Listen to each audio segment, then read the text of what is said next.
Hey, what it do, y'all? It's your boy E2 Blue coming back at you again one time. What is for the one time? For the one time, you already know what it is. It's Thursday. Again, Cowboys are already in the off season. No playoffs for the Cowboys, we know that, but there's already been many changes. We got Dan Quinn now as the new defensive coordinator.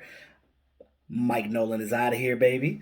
They also hired Joe Whitt as well. And I told you guys when I said that the top two candidates were going to be either Dan Quinn or George Edwards, that's already on the staff.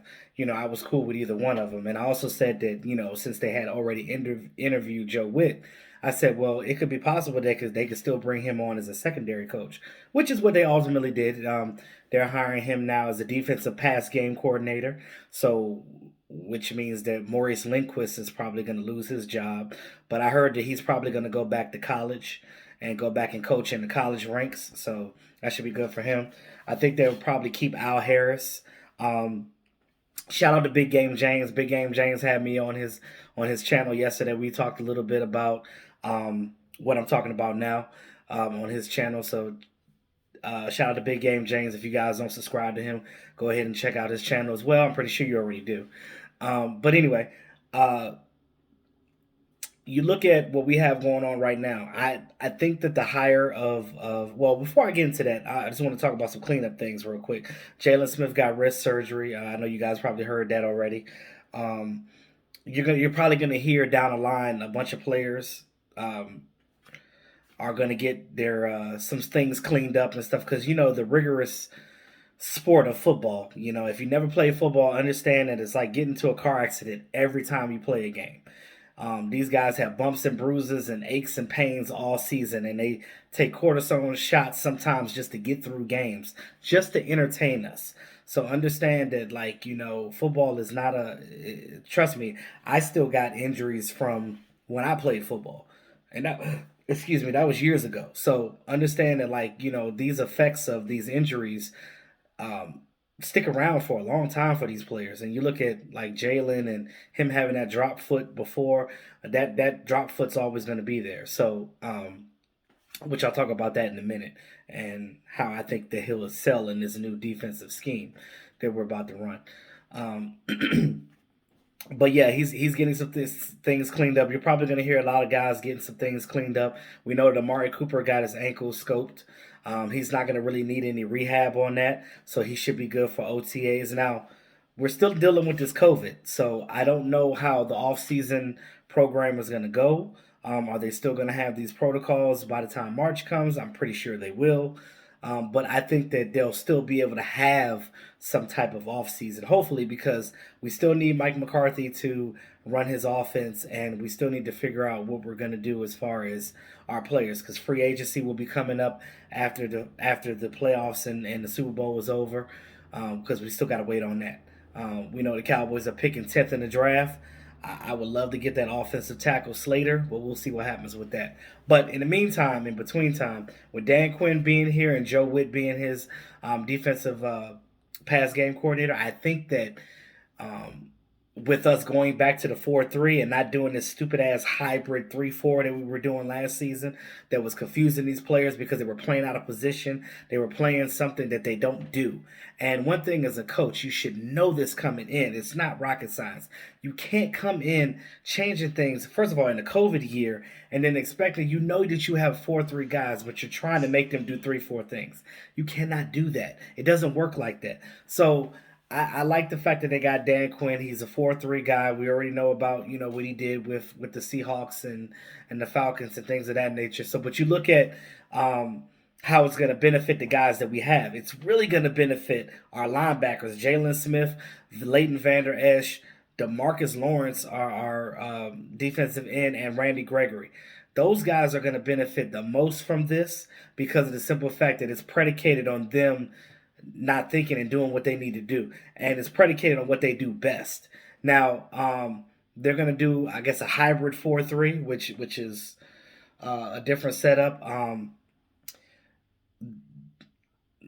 Randy Gregory is going to be the Leo. Now, I'll explain that another time. I don't have time to do that right now. But if you don't know what that is, as we start going through this defense, I'll be explaining all that and how those things go. So he's going to be the Leo. He's basically going to be that dominant guy that's right there at the edge. So when the defensive tackles come through and they're eating up their blocks, that's why it's going to be important for them to find a good defensive tackle in free agency, because it's not going to be a lot of defensive tackles in this draft. So you're probably not going to find a good one in this draft. But I'm looking to see Neville Gallimore at that 3 tech spot.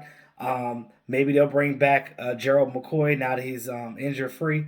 So that might help if he holds up. I'm pretty sure they'll re-sign him. But you look at what they're going to do, and in this system, in this 4-3, the guys that we already have should play much better in this system because they did under Marinelli. The only difference is Dan Quinn is going to switch things up, and he's going to do different things and move these guys around. And he's going to utilize these guys to the best of their ability. And when Nolan came in here, he switched Leighton Vander Esch and Jalen Smith's positions. That he shouldn't have did, because you got to understand that Jalen can't run around and cut like that. You want these guys to play sideline to sideline. They are hybrid type of linebackers. They're not pass rushing type of linebackers in a 3-4 like how the Packers got. They're not the same type of linebackers, because that was the linebacker I was. I was a hybrid guy. I was sideline to sideline. You come in my area, I'm tackling your ass. That's pretty much how it goes. Now Jalen Smith is gonna play much better in that system. I kind of feel bad for Jalen because he got a bad rap this year with the scheme change and things of that nature. So I'm pretty sure people will start loving him again once they get back to doing that 4-3 thing. And Leighton, once they put them back in their right positions, one inside, one out, and do what they need to do, and just do it and just do their thing. We know that Jalen Smith is more of an aggressive type of tackler than Leighton is. Leighton is he's a shifty guy. He'll get you down on the ground too, but he's more of I guess a Sean Lee type of guy. He's more cerebral. You know what I mean? So he's a thinker. So he's going to be out there being the quarterback of the defense, calling out the plays on defense, and basically commanding that from the middle. And then you get Jalen out there running sideline to sideline, just making tackles. Even with this new scheme, Jalen Smith still led the team in tackles. So, everybody gave him so much shit because he was missing tackles and all this other stuff. But you got to understand that, like, it's a scheme fit. And you're not going to play well in a scheme fit that doesn't fit for you. That's just period. And, and I try to explain this to you guys because it makes a difference. Scheme fits make a big difference, and you got to understand that you know Nolan should have never been hired in the first place because he was a 3-4 guy. I know that Mike McCarthy wanted to hire his buddy, my buddy. Wherever he goes, I go, or whatever. However the song goes, I don't even give a shit. But at the same time, you understand what I'm saying. So when you get this straight, I think that if you get this defense to 11, 12, middle of the road pack type of defense with the way that our offense is going, once they re-sign Dak and these guys get back together, our offensive line is back, I'm telling you, this team is going to be unstoppable. And we can get back to being that pick your poison offense again, because your defense is going to come out there. They're going to make the stops like they're supposed to because they're not thinking, because they already know the scheme. And this is going to be predicated on what we already have. Now, free agency is going to be coming up after the season, after the playoffs is over. So we won't know who's going to come and go until that happens. We could speculate on a lot of things. I know a lot of you guys want to see Xavier Woods out of the door. I really don't blame you on that end, especially after the comments he made. But I like what Jordan Lewis brings to the team.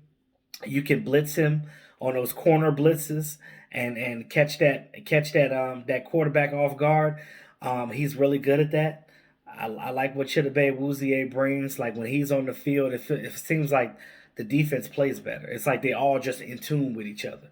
Anthony Brown, I think he had 2 or 3 interceptions this season, and he was around the ball. He was doing his thing. So even with this defense being as dismal as it was this year, and them allowing a season, a franchise record, damn near of being bad on defense and just letting teams gash you in the middle. You can't do that. You can't do that. And as a defensive coordinator, that was a shame on Mike Nolan. But he's gone now, so we got Dan Quinn. I'm not gonna say that right now. I can't really tell you that it's gonna be a crucial upgrade, but I know that he's definitely going to be better when Nolan brings, because again, he's already bringing a scheme back that's familiar with this team, and I got to give the Cowboys credit for going back to what they know, especially in a COVID situation, because you ain't got time to be learning new damn defenses and stuff like that. Just stick to what you know. You already got guys on this team that already excel in the 4-3, so why the hell not? They did pretty decent under Marinelli. It wasn't any adjustments. But if you get this 4-3, you make adjustments and you disguise coverages and stuff, and you bring a safety down in that box here or there, and you move some guys around, and it definitely will be beneficial to this team. And I told you guys before, defense wins championships. Your front seven, or just the front four. You got these guys up front. You get those defensive tackles in there. You provide pressure with those ends, and those ends get to that quarterback. You can have a average back end because they don't have time. The quarterback ain't got time to go through all of his progressions. So, with that being said, you definitely want to make sure you bolster that defensive front. That's the most important thing right now. So as far as the draft goes, I will, I'm getting into that. I'll be doing videos on that soon too. But you definitely want to make sure that if we get an offensive lineman Slater from Northwestern, if we could get him at pick number 10, that'd be a great guy to slide in there whenever Tyron Smith falters or whatever, and he's not able to play. So, because you don't want to be in a situation like last year where you're playing third and fourth string guys and not able to do anything. So, but that's all I got for now, guys. Let me know what you guys think about the defense as a whole, where we could potentially be going next year. And hey, let me know what you guys think about some free agent picks that you want. Guys with aging contracts and maybe some guys that the Cowboys could pick up. But understand that they're not going to get any high price guys because it's a COVID year. The salary cap went down, and ain't nobody got no damn money. So, but the Jets, because they didn't use their money.